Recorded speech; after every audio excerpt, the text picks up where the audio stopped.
Мать 4 детей Ильнур Садик, проживающая в Турции, дала свидетельские показания о своем супруге. Согласно информации радио «Свободная Азия», ее муж Мухаммед Имин Абдулла, который основал компанию Урумчи Тан-Нури, был арестован в 2017 году. Через год мужчину приговорили к 15 годам тюремного заключения, и на данный момент он отбывает наказание в одной из тюрем города Урумчи. Женщина рассказала, что причиной ареста послужили многочисленные выезды за границу, нахождение его семьи в Турции и перечисление денежных средств на ее счет. Кроме супруга, в тюрьмах и лагерях перевоспитания находится 4 ее дядек.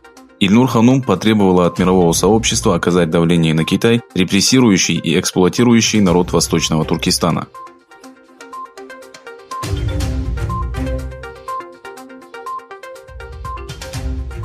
Отчет, опубликованный 2 недели назад Австралийским институтом стратегической политики, показал, что по крайней мере 27 китайских компаний замешаны в эксплуатации уйгуров на заводах и фабриках, производящих продукцию для всемирно известных брендов. Ричард Альтере и Бенджамин Делла Рока из Ельского университета опубликовали 20 марта статью в журнале American Diplomat.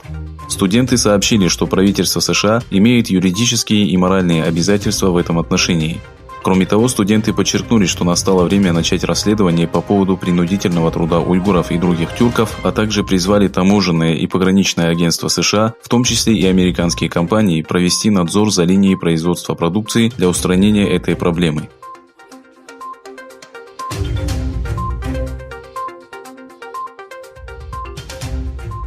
В Конгрессе США был представлен законопроект, предусматривающий расследование в отношении Китая по поводу сокрытия подробной информации о вспышке эпидемии в Ухане. В проекте, который представили республиканец Джош Хоули и член Палаты представителей Элис Стефаник, также содержится обвинение Китая в недостаточном и сомнительном подходе к пандемии COVID-19. Американские политики призвали создать необходимую правовую основу и механизмы для определения ущерба каждой страны, столкнувшейся с эпидемией, для того, чтобы потребовать компенсацию от китайских властей. На пресс-конференции, прошедшей по данному вопросу, Джош Холли сделал следующее заявление.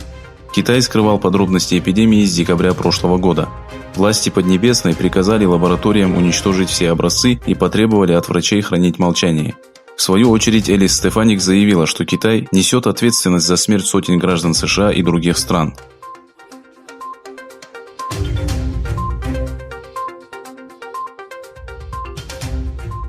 Согласно заявлению Министерства иностранных дел Ирана, Джавад Зариф и Сергей Лавров провели телефонные переговоры и обсудили ряд важных вопросов, в том числе и санкции США, борьбу с эпидемией коронавируса и политическую обстановку в Афганистане. Министерство сообщило, что Россия отметила важность отмены санкций, из-за которых Иран затрудняется в борьбе с эпидемией.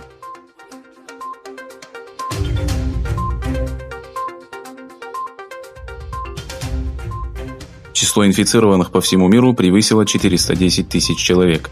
Жертвами вируса стали 18 295 и выздоровели 107 тысяч человек. Количество погибших в Турции составило 44. В общей сложности было зафиксировано 1872 случая COVID-19. На сегодняшний день число погибших в Италии, обогнавшей Китай по количеству жертв, увеличилось на 743 и составило 6820 человек. За последние сутки в Испании погибло 514 человек. Общее количество погибших составило 2696. Число инфицированных увеличилось на 584 и достигло 39 673. В США тесты на COVID-19 оказались позитивными у 46 481 человека. Погибло 593 американца. Кроме этого, жертвами вируса стали 26 граждан Турции, которые находились в Европе. 6 из них проживали в Голландии, 12 во Франции, 3 в Бельгии, 3 в Германии, 1 в Англии и 1 в Австрии.